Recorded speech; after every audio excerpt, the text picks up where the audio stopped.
Vamos a abrir las Escrituras en dos lugares puntuales que tienen estrecha relación un texto con otro, que cuando uno lo lee en el Antiguo Testamento no les debe haber dicho mucho a aquellos hermanos.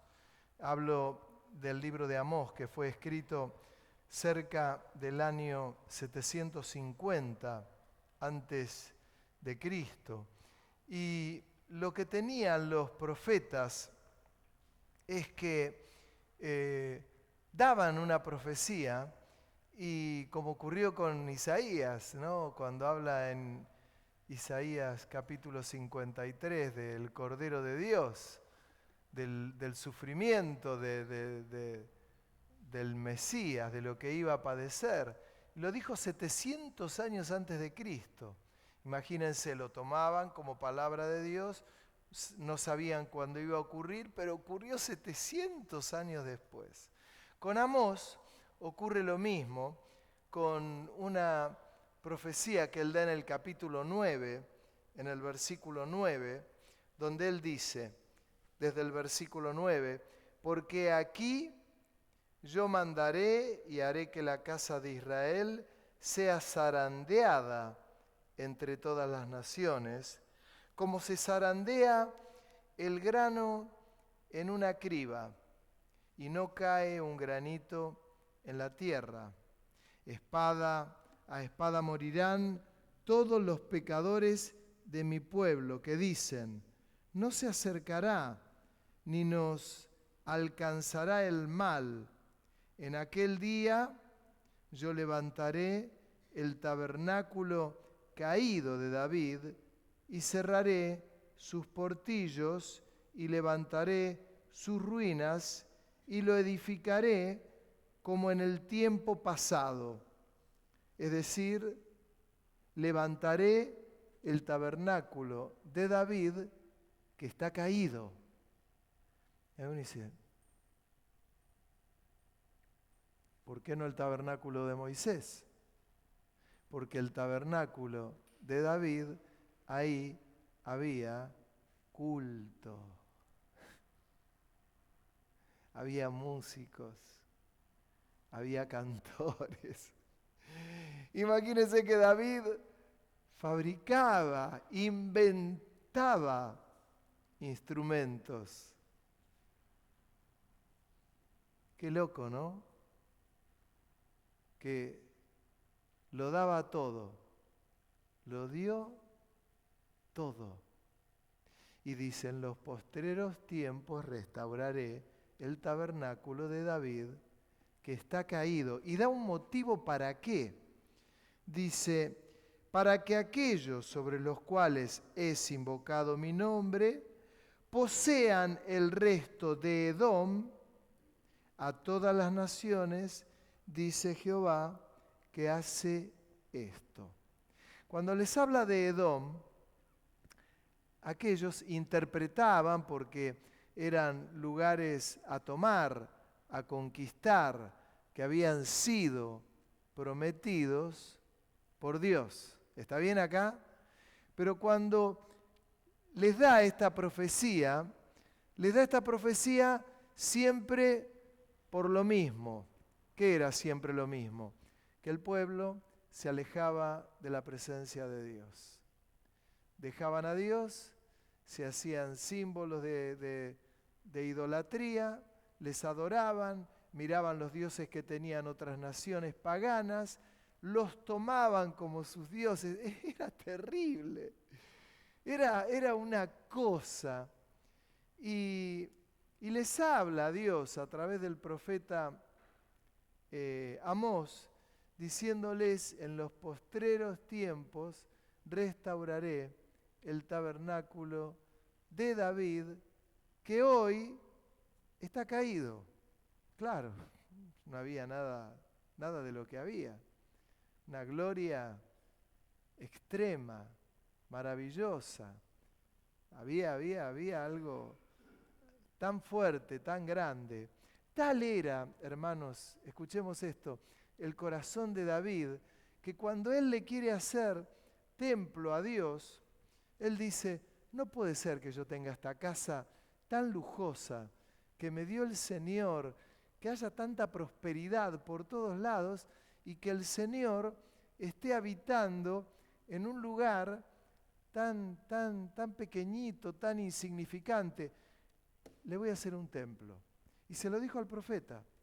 Y el profeta, cuando le dice voy a hacer un templo, dice todo lo que esté en tu corazón, hacelo. Claro, le da esto porque David era como que lo que tocaba era bendecido. Y el profeta dice, sí, métele para adelante. Y cuando sale el profeta, Dios le habla al profeta y dice, no, decirle que él no lo puede hacer porque él ha derramado sangre, mucha sangre. Entonces le dice, lo hará tu hijo, lo hace Salomón. Entonces vuelve el profeta y le dice, mira, el Señor me acaba de dar una palabra. Estas cosas ocurrían y es maravilloso cuando pasan esas cosas. Le dice, no lo vas a hacer vos, lo va a hacer tu hijo. Entonces David dijo, perfecto, no hay ningún problema. Y comenzó a acumular para el hijo, para cuando lo haga el templo, oro, plata, madera, piedras preciosas, todo lo que... Madera que la traía del Líbano y hermano, dijo, todo esto yo voy a acumular para que mi hijo haga el templo a Jehová. Esto era tan importante para David. Así era el corazón de David. Así era. Por eso él, cuando recupera el arca, ¿se acuerdan que había estado en la casa de Obed-edom porque habían muerto aquellos dos muchachos que tocaron? Llevaban en un carro nuevo el arca y cuando tropiezan la detienen y mueren. Y él deja el arca en la casa de Obed-edom 3 meses y le llegan noticias a David diciendo, el arca está allí en la casa de Obed-edom hace 3 meses y la casa de Obed-edom no deja de ser bendecida. Él la va a buscar, pero ya no en un carro nuevo, sino en los hombros de los levitas, de los 4 levitas. Y él iba danzando, iba saltando, iba danzando, en presencia de Dios. Su mujer le dice, ¿cómo puede ser que quedaste tan ridículo? Ustedes conocen la historia. No la vio más a su mujer, le dijo, lo hice para mi Dios, etcétera, etcétera. Tenía claro el concepto, David. Esto era el corazón de David y el concepto que él tenía de culto. Lo daba todo.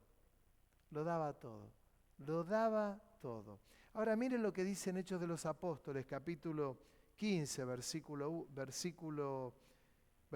1. Después que, antes de leerlo, voy a parafrasear algunas cosas. Ustedes saben, desciende el Espíritu Santo en Pentecostés. Cuando desciende, Pedro tiene 2 predicaciones cortas, muy breves, pero en una de ellas se convierte en 3.000 personas, luego se convierte en 5.000 personas.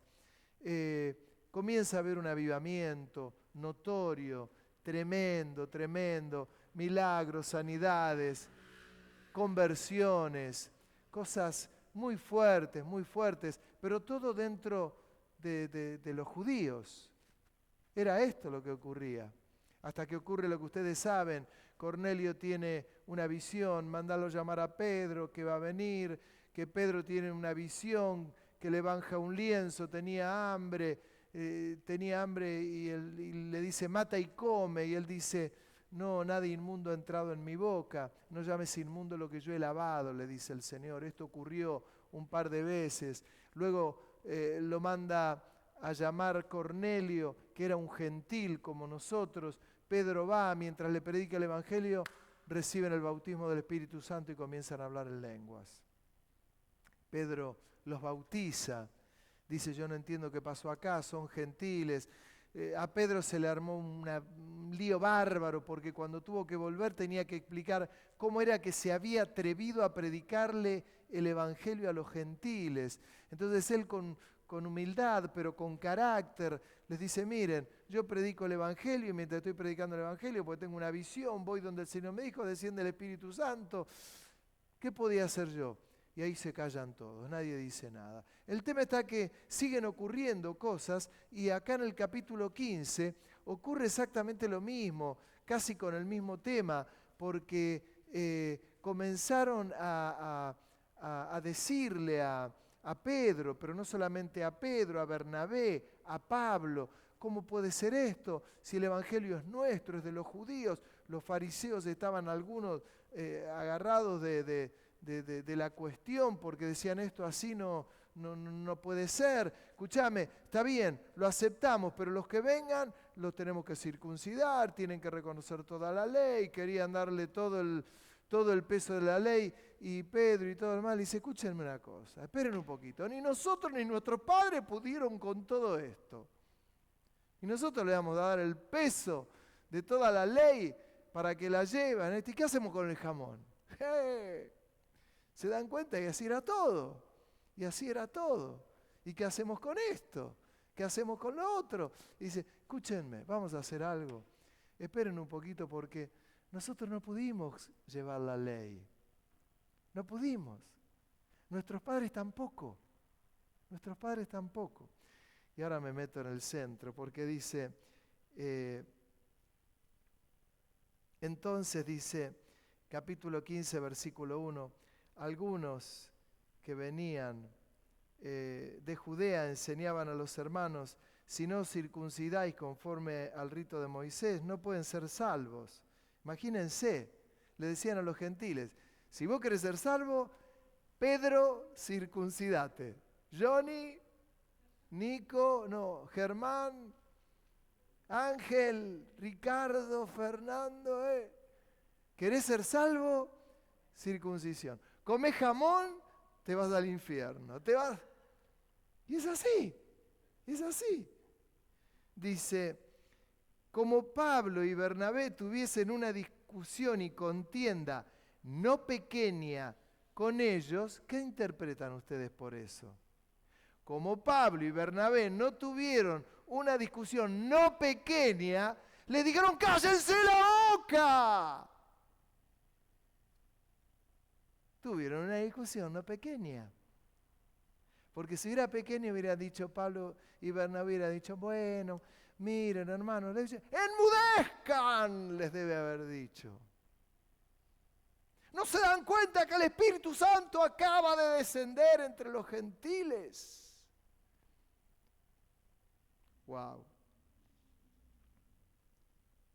Se dispuso a que subiesen Pablo y Bernabé a Jerusalén y algunos otros con ellos, algunos de ellos, a los apóstoles y a los ancianos para tratar esta cuestión. Ellos pues, habiendo sido encaminados por la iglesia, pasaron por Fenicia y Samaria, contando la conversión de los gentiles, y causaba gran gozo a todos los hermanos. Llegados a Jerusalén, fueron recibidos por la iglesia y los apóstoles y los ancianos, y refirieron todas las cosas que Dios había hecho con ellos. Pero algunos de las sectas de los fariseos que habían creído se levantaron diciendo, es necesario circuncidarlos y que no coman jamón, y mandarles que guarden la ley de Moisés. Y se reunieron los apóstoles y los ancianos para conocer de este asunto. Y después de mucha discusión, Pedro se levantó y le dijo, varones hermanos, vosotros sabéis, como ya hace tiempo, que Dios escogió que los gentiles oyesen por mi boca la palabra del Evangelio y creyesen. Y Dios, que conoce los corazones, les dio testimonio, dándoles el Espíritu Santo lo mismo que a nosotros. Ninguna diferencia hizo entre nosotros y ellos, purificando por la fe los corazones. Ahora pues, ¿por qué tentáis a Dios, poniendo sobre la cerviz de los discípulos un yugo que ni vuestros padres ni nosotros hemos podido llevar? Antes creemos que por la gracia del Señor Jesús seremos salvos, de igual modo que ellos.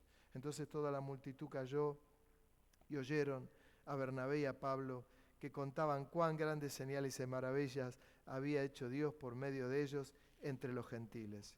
Y cuando ellos callaron, Jacobo respondió diciendo, otro de los apóstoles, varones hermanos, oídme. Simón ha contado cómo Dios visitó por primera vez a los gentiles para tomar de ellos pueblo para su nombre. Y con esto concuerdan las palabras de los profetas, como está escrito. Después de esto volveré, y atención, reedificaré el tabernáculo de David que está caído, y repararé sus ruinas, y lo volveré a levantar, para que el resto de los hombres busque al Señor. Y todos los gentiles sobre los cuales es invocado mi nombre, dice el Señor, que hace conocer todo esto desde tiempos antiguos, por lo cual yo juzgo que no se inquiete a los gentiles que se convierten a Dios, sino que se les escriba, etcétera, etcétera, etcétera. ¿Qué está diciendo? En los postreros tiempos restauraré el tabernáculo de David que está caído. ¿Y qué fue lo que pasó?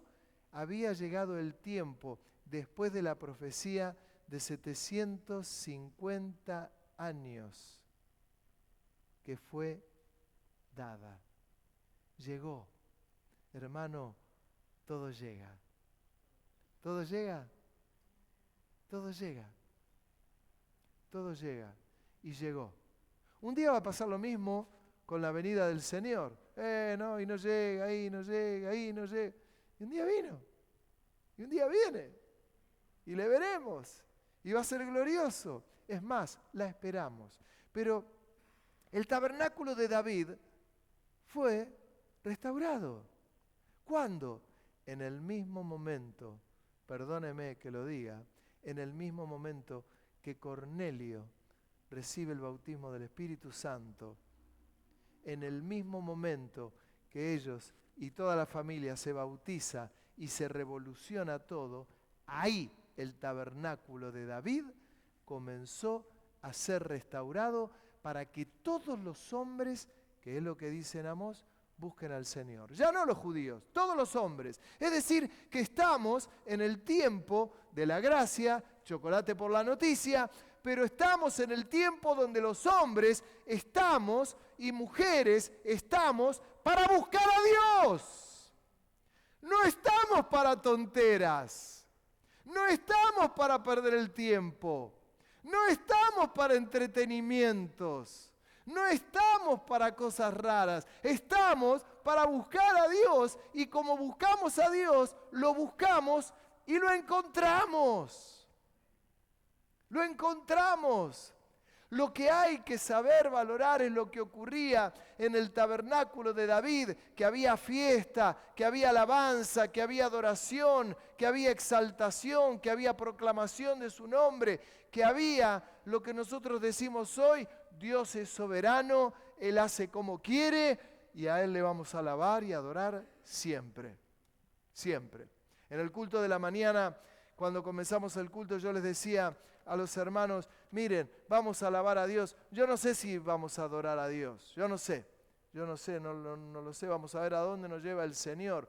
Porque uno sabe lo que es la alabanza todo lo que respire, alaba al Señor, alabamos al Señor, pero la adoración es algo mucho más profundo. Lo venimos diciendo, lo voy a decir y no me voy a cansar nunca de decir. No es lo mismo la alabanza que la adoración. ¿Por qué? La adoración es cuando terminamos todos tirados en el piso, adorando a Dios y proclamando su señorío, su grandeza y su hermosura y derramando mi perfume delante de Él. Es decir, ¿todos los días adoramos a Dios? La respuesta es no. No. No, pero yo creía que lo adoraba, Señor. No es lo mismo. Puede haber hasta canciones de adoración que estamos danzando. Y no estamos adorando, estamos danzando. Estamos proclamando la grandeza del Señor y está bien. Todo lo que respire, alabe al Señor. Pero la adoración es otra cosa. Es en la hermosura de la santidad y es en la contemplación del rostro del Señor. Es decir que lo que es restaurado es el tabernáculo de David. ¿Cuándo? Ya les dije desde cuándo. Y en la actualidad, ¿cómo está? Siempre está siendo restaurado. Siempre creemos que está restaurado. ¿Por qué? Porque tenemos la posibilidad de buscar a Dios. Váyase de acá, vaya a hacer una compra en Carrefour. Y si usted quiere en Carrefour, arrodíllese, comience a buscar a Dios en Carrefour. Y yo le puedo asegurar que lo va a encontrar. ¿Por qué? Porque toda la tierra está llena de la gloria del Señor. Y donde vos quieras buscar al Señor, lo vas a encontrar. Ah, pero es que no es únicamente en la iglesia, no, en todos lados, en cualquier lado. ¿Y por qué está? ¿Para qué está el edificio de la iglesia? Porque es el lugar donde nos congregamos. La iglesia somos nosotros, que vamos de un lugar a otro. Es el lugar que el Señor nos ha dado, que por cierto es bellísimo, que es hermoso, que nos lo ha dado, que nos juntamos todos acá a glorificar el nombre. Porque otra cosa que tenemos que saber, no es lo mismo que yo glorifique solo al Señor en Carrefour o en la playa, que lo glorifique acá con vos. Mirad cuán bueno y cuán delicioso es habitar los hermanos juntos y en armonía. Y la parte final dice, porque allí envía el Señor bendición y vida eterna. Es decir, que hay algo que es restaurado y que para nosotros es importante y es el culto a Dios. ¿Por qué es importante? Y acá es donde yo difiero con muchos. En el culto no venimos a entretener. No venimos, no, es que queremos echar fuera demonios, no, es que queremos hacer esto, no, porque queremos... No, hermano, vengamos a glorificar el nombre de Dios. Que si hay un endemoniado ya nos vamos a encargar de él, lo llevamos donde tenemos que llevarlo, pero la iglesia tiene que ocuparse del Señor. Tiene que ocuparse de derramar el perfume. Esto lo he aprendido hace casi 50 años, fue grabado en mi corazón, lo he vivido durante todo este tiempo y me he dado cuenta que el tabernáculo de David fue restaurado hace muchos años. Desde Cornelio, me atrevo a decir, en adelante, para que todos los hombres busquen al Señor. Y cuando el hombre no quiso buscar al Señor, no lo encontró. Cuando el hombre quiso darle la espalda al Señor, le ha dado la espalda al Señor. Cuando los templos quedaban vacíos, los templos se cerraban, hermano, ha dejado de buscar el ser humano a Dios. Por eso no lo ha encontrado. Países que estaban explotados de avivamiento, explotados de verdad, sobre todo en Europa, nos encontramos con que quedaron como fríos templos, témpanos. ¿Por qué? Porque dejaron de buscar a Dios. Porque era más importante la economía, porque era más importante el progreso, porque era más importante el potenciarnos. Y no nos damos cuenta que Dios no tiene ningún problema con el crecimiento de la gente, ni que la gente estudie, ni que la gente llegue a mucho. Lo que la gente quiere, los mejores profesionales llenos del Espíritu Santo, los mejores médicos llenos del Espíritu Santo, los mejores contadores llenos del Espíritu Santo, los mejores obreros llenos del Espíritu Santo, los mejores gasistas y plomeros llenos del Espíritu Santo, los mejores cerrajeros llenos del Espíritu Santo. Que es algo que no se ha detenido ni se va a detener y la iglesia lo tiene que tener tan presente. ¿Por qué? Porque el tabernáculo de David, hermano, fue restaurado y tuvo cumplimiento esa profecía. No, estoy esperando que tenga cumplimiento. No, tiene cumplimiento. Lo que ocurre es que la iglesia siempre tiene que saber que lo tiene que poner en práctica todo el tiempo. Porque ya fue hecho. Es como si alguno está diciendo, bueno, cuando venga el Mesías, que no nos pase lo de los judíos, cuando venga el Señor, o cuando llega la Navidad, algo dice, bueno, el nacimiento del Señor, está bien, se conmemora, es una fiesta linda, todo lo que diga, pero no estamos celebrando que nació el Señor, hoy nació el Señor. No, el Señor nació hace tantos años. Vivió, predicó, entregó su vida en la cruz.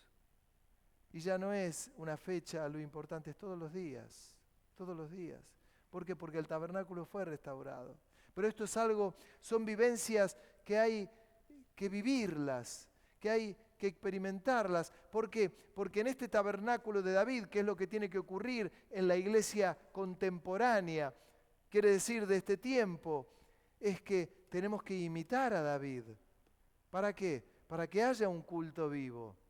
Si no hay un culto vivo, terminamos teniendo algo que el tabernáculo de David no fue.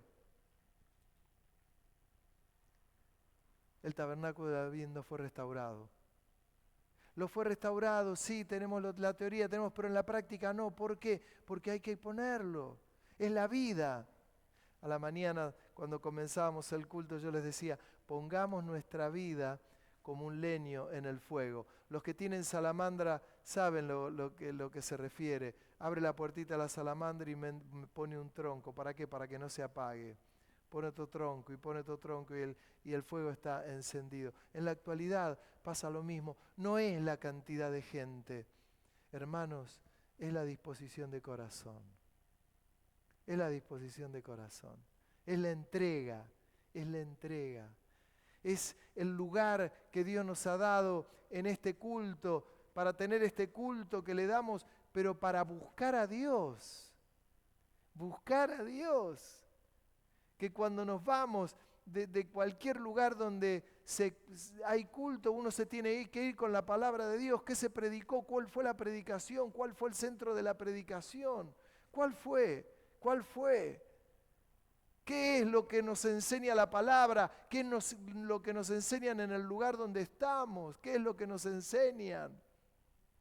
Es importante mi vida en el culto, no es importante, es el show de 5, 7, 10 personas de adelante para atrás, o es el culto vivo, es el culto vivo, es la ofrenda al Señor, para que el resto de los hombres busque al Señor.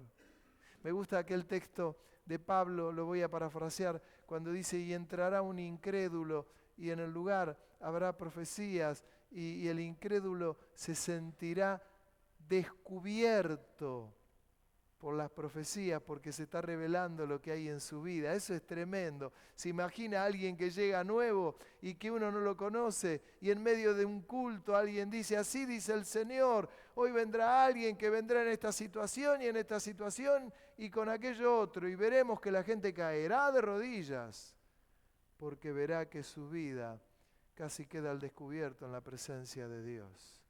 Esto es un culto vivo.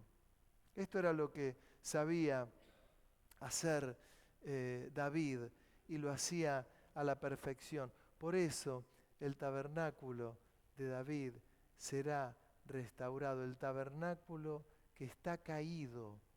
¿Por qué estuvo caído? Y lo dije al principio, porque el resto de los hombres de aquel entonces no captaron la visión de lo que David les estaba dejando. ¿Y por qué David? Hermano, porque David fue un hombre especial, le guste o no le guste. Era chiquito y estaba cuidando las ovejas. Van a ungir a uno de sus hermanos por rey, y él estaba ignorado por el padre y la madre cuidando las ovejas. Y Samuel, ¿dónde está? ¿A quién vamos a ungir? Eliab, el más lindo, el más fachero, el más corpulento. No mire su aspecto, le dice Dios, porque yo miro el corazón.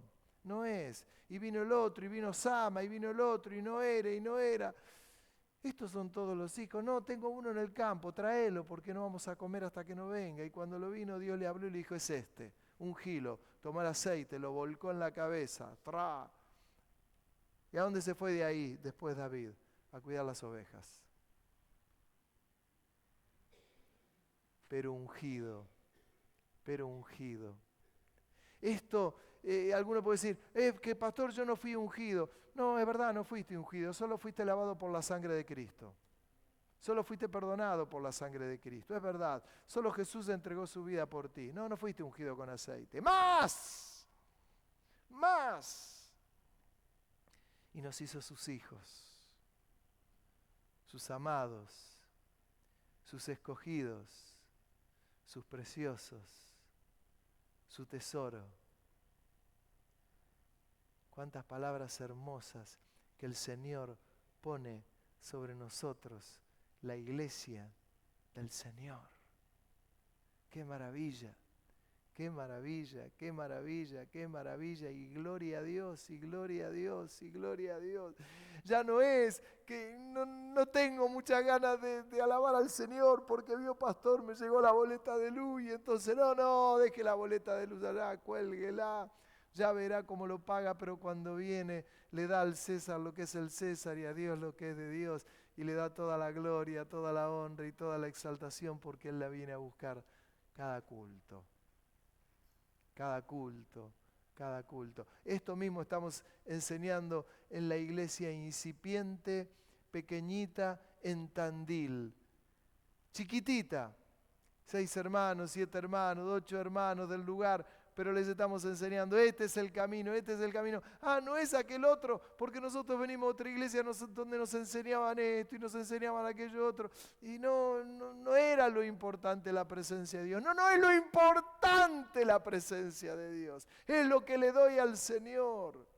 Ah, es que yo pensé que cantaba y que no hacía falta que cantara. No, es que David era el precioso cantor de Israel, el hermoso cantor de Israel, el que le daba todo. Le daba todo. Pero era tal el corazón de él, lo explicaba días pasados, era tal lo que había en el corazón de ese hombre, hermano, que cuando, después de lo que ocurre con Goliat, y que ustedes lo saben, quién es este filisteo incircunciso para provocar al ejército del Dios viviente, ardía el corazón. Cuando llega a oído de Saúl, dice, tráiganlo, ¿quién es este joven? Mira, acá está, 16 años, desmirriadito, chiquitito, le ponen la ropa del rey, y no podía caminar, no puedo, se saca todo, toma la onda, 5 piedras lisas, con una alcanzaba, pero sabe que esas piedras 5 lisas tipifican las piedras lisas, la alabanza, la adoración, la oración, el clamor y el ayuno. 5 piedras lisas que no fallan, úselas, use las 5 piedras lisas, que va a voltear la cabeza de cualquier gigante. Tomó 5 piedras lisas, la puso en la bolsita, se fue al frente del combate. Goliat lo miró y dijo, ¿qué te cree que soy un perro? Y se fue para adelante, tomó la piedra y se la revolvió, se la clavó en la cabeza y se la mató la piedra. No, no lo mató la piedra. La piedra se la clavó en la cabeza, cayó para atrás y fue y le tomó la espada de Goliat y le cortó la cabeza con la espada de él. Lo mató con la espada de Goliat. El mocoso. El por qué restauraré el tabernáculo de David que está caído. Había otro corazón. Había otro corazón. Saúl lo llamaba, el espíritu inmundo lo invadía y le dijeron, tenés que traer a alguien que toque instrumento, que tenga temor de Dios, que sea tierno, que sea dulce. Y uno dice, ¿de dónde lo sacamos? Yo conozco a uno. ¿A quién? A David, el hijo de Isaí. Tráelo a ver. Y él tocaba su instrumento. Y mientras tocaba su instrumento, hermano, el espíritu inmundo lo dejaba a Saúl. ¿Por qué? Porque sabía lo que era servir, ministrar, alabar, exaltar, adorar a Dios. Y lo dejaba, y lo dejaba. Hasta en un momento tomó la lanza y se la tiró y la esquivó. Cualquiera de nosotros hubiera agarrado la lanza y se la tiraba de nuevo al rey, hermano. Dígame si no. Dígame si no. Él la esquivó. Una vez, otra vez, Saúl lo persiguió, huía. Se va con la banda armada que tenía. El ejército de David eran unos nenes que, madre mía, y estaban allí. Y en un momento, cuando ocurre lo de Keila, que antes los habían tomado parte de la familia, iban todos a rescatar a los familiares que habían tomado por sorpresa y se lo llevaron a las esposas, a los hijos. La mitad se quedó porque estaban cansados, la otra mitad fueron a buscarlos, los recuperaron y cuando los recuperaron tomaron hasta el botín del enemigo y le dijeron, no les vamos a dar la mitad a los que se quedaron, porque no fueron, por cobardes. Y David dijo, no será así, el botín será repartido entre todos. Miren el corazón de David, era así. ¿Se equivocó? Sí. ¿Hizo un censo? Sí. ¿Cometió adulterio? Sí. ¿Mandó a matar? Sí. Le costó que no pudo levantar un templo para Dios. Pero ¿sabe qué ocurría? Era un hombre que buscaba a Dios. Y Dios lo levantaba, Dios lo restauraba, Dios lo bendecía, Dios lo usaba tremendamente, tremendamente. Está en esa ascendencia, en ese linaje de Jesús. Qué tremendo, qué tremendo. Restauraré el tabernáculo de David que está caído y ya fue restaurado para que la iglesia toda, hermano, la iglesia toda en toda la tierra tiene que tener tan claro esto, que sabe para qué respira, sabe para qué vive, sabe lo que debe hacer. Todo el tiempo no estamos ninguneando las pequeñeces. Estamos glorificando el nombre de Dios. El nombre de Dios. Dios nos ha escogido para esto. Hay vendas que se tienen que caer. No nos podemos manejar por estados de ánimos. No, y hoy no estoy con buen estado de ánimo porque me pasó esto. Entonces hoy le doy al Señor lo mínimo. ¿Vieron cuando llega la tarjeta de crédito y te dice, la tarjeta de crédito tiene que pagar 20.000 pesos? El pago mínimo, 1.000. Hermano, por amor de Dios, no pague el pago mínimo, porque los intereses no lo van a dejar vivir. El pago mínimo. Y a uno dice, yo conocí gente, yo conocí hermanos, yo conocí mucha gente, y se iban pagando el mínimo, y pagaban el mínimo, y pagaban el mínimo, y pagaban el mínimo. Después de un año viene una vez un hermano y me dijo, debo, como si fuera el equivalente hoy a 2 millones de pesos. ¿Pero qué compraste? No, compraba mercadería. No puedo deber eso jamás. No, las tasas de interés de las tarjetas de crédito. Te mataron. Te liquidaron. Conocí un caso que tuvo que vender un auto que tenía mal vender para pagar una deuda. Terrible, terrible. Que Dios nos ayude nunca a estar en una situación así. Saben, en lo espiritual ocurre lo mismo. Sé que a Dios le tengo que dar mi vida, pero le doy el pago mínimo. No tengo muchas ganas de exaltar a Dios. Le doy el pago mínimo. Quédese tranquilo que Dios no le va a cobrar con interés. Dios no le va a cobrar nada. Somos nosotros los que nos privamos de darle un culto de mucha gloria al Señor. Me encantó lo que hoy hiciste en el culto, Liliana. Abrió y se puso a dar una palabra y un sentir y lo dio y lo desarrolló. Le llevó un minuto y medio y lo explicó. ¡Qué tremendo! Porque es parte del culto. Si supiéramos que en el culto tiene que haber profecías, que en el culto tiene que haber lenguas, que en el culto tiene que haber interpretación de lenguas, que en el culto tiene que haber sanidades, que en el culto tiene que haber, y no porque las estamos buscando, de hecho las hay, sino porque estamos glorificando a Dios y alabamos a Dios y Él se encarga de hacer todas las otras cosas. Porque es Dios. Se cansó de esto, se cansó de estos mensajes, quiere nueva novedad, quiere cosas nuevas, dejemos esto de lado y lo que va a pasar es que el tabernáculo de David va a tener que volver a ser restaurado porque lo dejamos caer. Y el gran problema de la iglesia en general es que a veces se enamora de otras cosas. Nos enamoramos de otras cosas.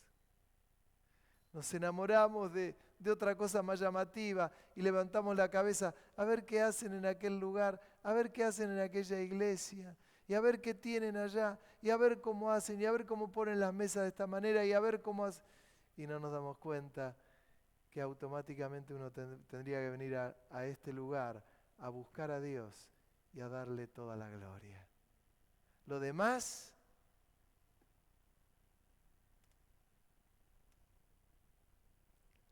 lo añadirá el Señor.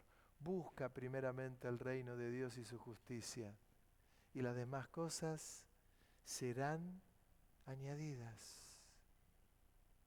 Serán añadidas. ¿Sabe? Las mejores ideas, me han contado hermanos, pastor, mire, estaba en el culto, en pleno culto, y el Señor me dio la idea para hacer esto. ¿Qué le parece? Y estaba en el culto y yo no le puedo decir que el Señor me haya dado esta idea, pero quiero hacer esto. Y yo mirarlo y mientras me lo decía, yo decía, hermano, pero si en pleno culto el Señor te da una idea para hacer algo determinado, con un trabajo, con tu vida, es el mejor lugar para que Dios te dé algo. No lo pongo en duda.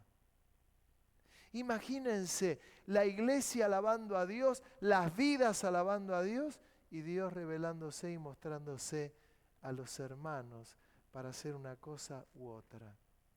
En pleno culto. ¿Es viable? Absolutamente.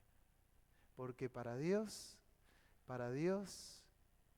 Para Dios no hay nada imposible. Pastor, yo desafino. Somos 2, no te hagas ningún problema. Somos 3, somos 4, somos 5, somos 10.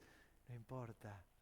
Cada vez va a salir mejor. Obviamente que cuanto mejor salga es la excelencia para Dios. Pero Él es digno de recibir toda gloria, toda exaltación. Y sepa usted, mi hermano, mi hermana, que el tabernáculo de David ya fue restaurado. Amén. Nos vamos a acercar para participar de la cena del Señor una vez más, en este espíritu. Amén.